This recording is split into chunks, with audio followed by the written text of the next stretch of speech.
A stem cell is a relative, unspecialized, or undifferentiated cell that can, during single division, produce one identical daughter cell and one more specialized daughter cell that can then undergo further differentiation.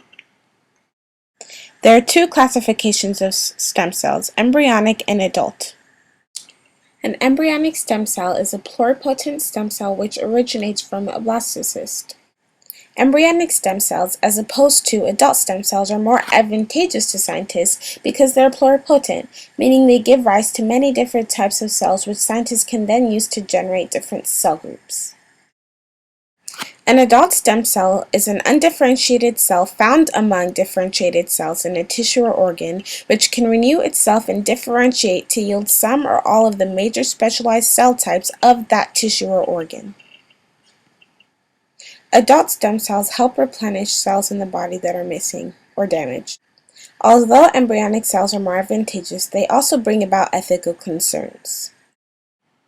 Those who advocate the use of stem cell therapy claim that cells which would have otherwise been thrown away are being put to good use to research and discover sicknesses which can lead to healing and diagnosing the sick. Those who are against stem cell therapy claim that using an embryo is equivalent to killing an infant.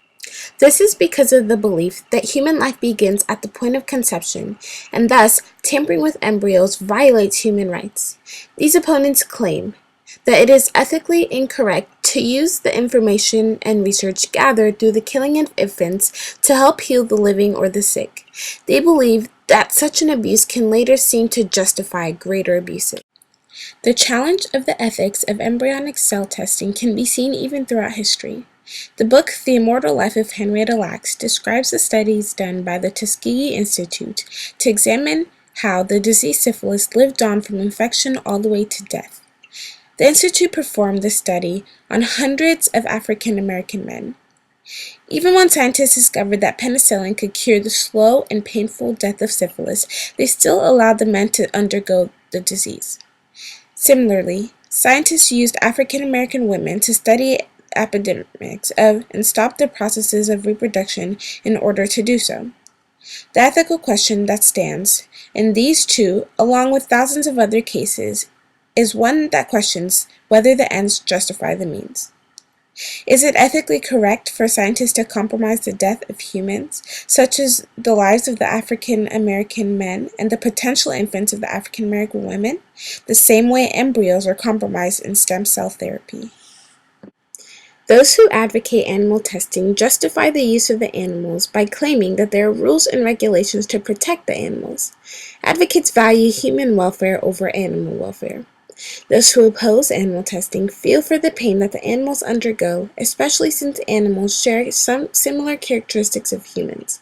This can be greatly seen through post-traumatic stress disorder that many animals experience from exposure to different types of testing.